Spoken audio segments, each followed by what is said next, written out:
मन को शांत और स्थिर करने के लिए भगवान कृष्ण ने बताए हैं कुछ रास्ते जिसे हम अपने जीवन में फॉलो करके मन को शांत और विचलित होने से रोक सकते हैं। भगवद गीता में भगवान श्री कृष्ण कहते हैं मन का बेचैन होना उसका स्वभाव है। हमारे मन को लगता है कि अगर वह अलग अलग बातों के बारे में सोचता रहेगा तो हमें आने वाली हर मुश्किल और मुसीबत से बचा लेगा, पर ऐसा होता नहीं। अच्छा, अब आप एक बात बताइए, क्या आप कौए को कह सकते हैं कि वो काम बकाम की आवाज ना करे? या फिर क्या आप किसी मेंढक को कह सकते हैं कि वह पानी देखते ही ऊंची छलांग ना मारे? हमारे मन का भी कुछ ऐसा ही है। जीवन में कुछ भी होता है, अच्छा या बुरा, हमारा मन उस पर काम करने लगता है। काम से मेरा मतलब है चिंता करना, व्याकुल होना। कोई बुरी बात होती भी नहीं है और मन परेशानी की ऊंची ऊंची लपटें लेने लगता है। कभी कभी तो मुझे ऐसा लगता है कि हम में से कई लोग सिर्फ परेशान होने के लिए जीते हैं। सारी परेशानी, पीड़ा, दुविधा अक्सर हमारी मन की बनाई हुई कहानियां होती है।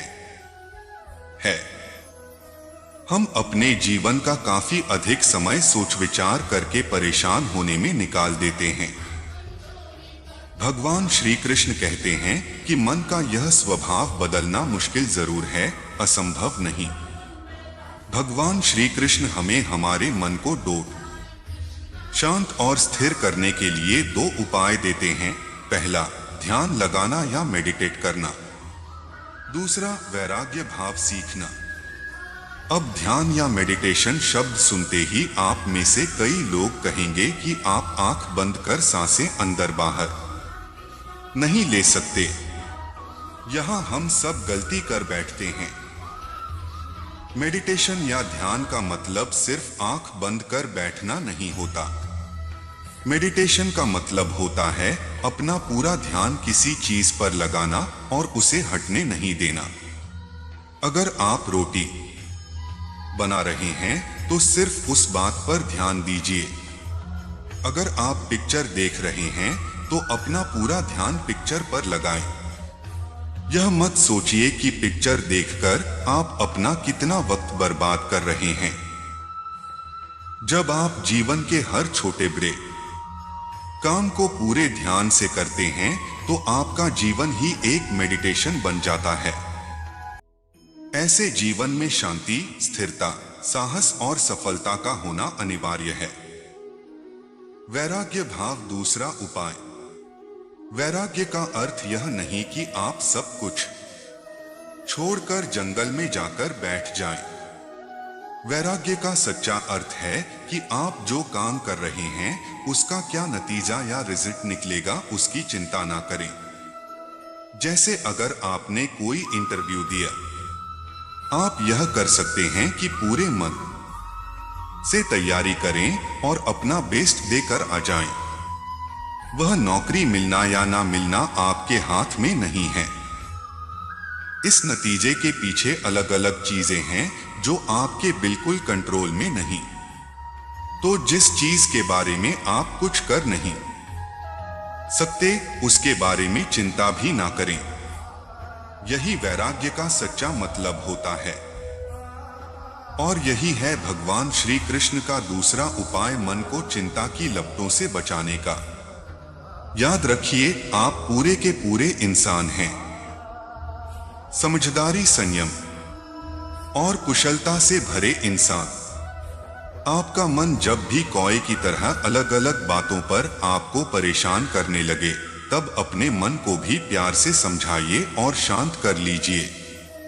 बस अपने ऊपर विश्वास रखिए कि आप कभी अपना बुरा नहीं होने देंगे। श्री कृष्ण कहते हैं कर्मयोग, कर्म को परमात्मा के लिए समर्पित करना। कृष्ण भगवान ने कर्मयोग के माध्यम से मन को नियंत्रित करने का मार्ग दिखाया है। यहाँ हमें कर्म को भगवान के लिए समर्पित करके भगवान की इच्छा के अनुसार करना चाहिए। उसके बाद ध्यान मेधावी अभ्यास। भगवान कृष्ण ने ध्यान को मन को नियंत्रित करने का महत्वपूर्ण माध्यम बताया है। ध्यान के माध्यम से हम मन को शांत और स्थिर रख सकते हैं। हमारा कर्मयोग्यता, कर्म में आत्मा को समर्पित करना। कृष्ण भगवान ने कहा है कि कर्मयोग के माध्यम से हमें कर्म को भगवान के लिए समर्पित करना चाहिए, जिससे मन को नियंत्रित करने में सहायता मिलती है। अन्यों के लिए कार्य करना। भगवान कृष्ण ने शिष्टाचार और दया के माध्यम से अन्यों के लिए कार्य करने का महत्व बताया है। दूसरों की सेवा में लगे रहने से मन को शांति और संतुष्टि मिलती है। धारणा, भगवान के ध्यान में रहना। भगवान कृष्ण के उपदेशों का धारणा करना और उनके ध्यान में रहना मन को शांति और स्थिरता में लाता है। वही दूसरी तरफ संगति का सबसे ज्यादा असर पड़ता है, इसलिए संग से दूरी, अशुभ संगति से दूर रहकर सकारात्मक और आध्यात्मिक संगति में रहना मन को शांति में रखता है। और जो भगवान श्री कृष्ण ने बोला है, ध्यान, भगवान के ध्यान में रहना। ध्यान और ध्यान की प्रक्रिया के माध्यम से हम मन को स्थिर और नियंत्रित कर सकते हैं। इसके लिए हमें नियमित ध्यान और मेधावी अभ्यास करना चाहिए। भगवत भाव, भगवान की आज्ञा के अनुसार जीना। कृष्ण भगवान के अनुसार हमें भगवत भाव में रहना चाहिए, यानी हमें हमारे कर्मों को भगवान की आज्ञा और उसके इच्छानुसार करना चाहिए। संस्कृति और तपस्या, साधना। संस्कृति और तपस्या के माध्यम से हम मन को नियंत्रित कर सकते हैं। इसके लिए हमें नियमित ध्यान, प्रार्थना और आध्यात्मिक अभ्यास करना चाहिए। संग का चयन, अपने आसपास के लोगों का संग चुनना बहुत महत्वपूर्ण है।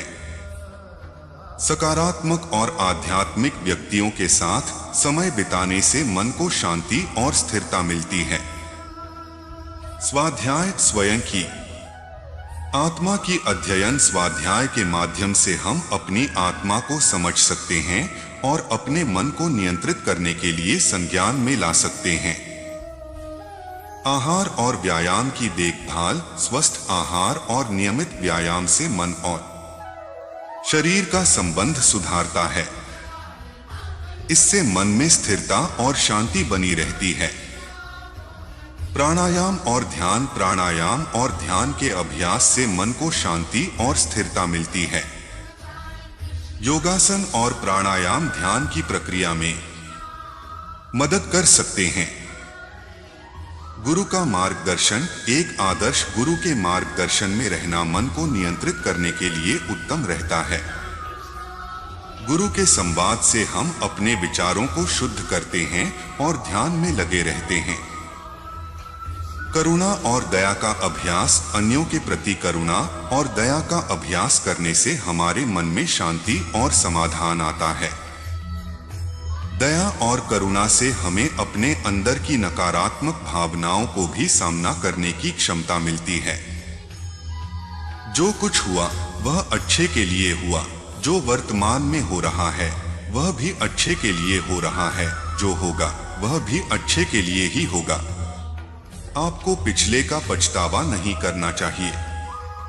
भविष्य के लिए चिंतित नहीं होना चाहिए। वर्तमान के में ही जीना चाहिए। अपना कर्तव्य निभाएं, क्योंकि कर्म करना निष्क्रिय रहने से बेहतर है।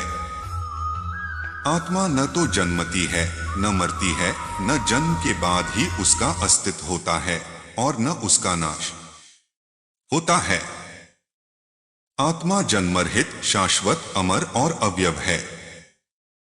जब शरीर नष्ट होता है तब भी वह नष्ट नहीं होता है।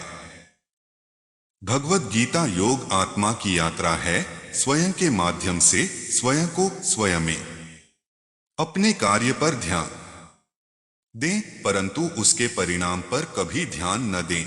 इस वीडियो ने बस इतना ही। इसी हो वीडियो देखने के लिए हमारे चैनल्स को सब्सक्राइब करें। जय श्री कृष्णा। राधे राधे।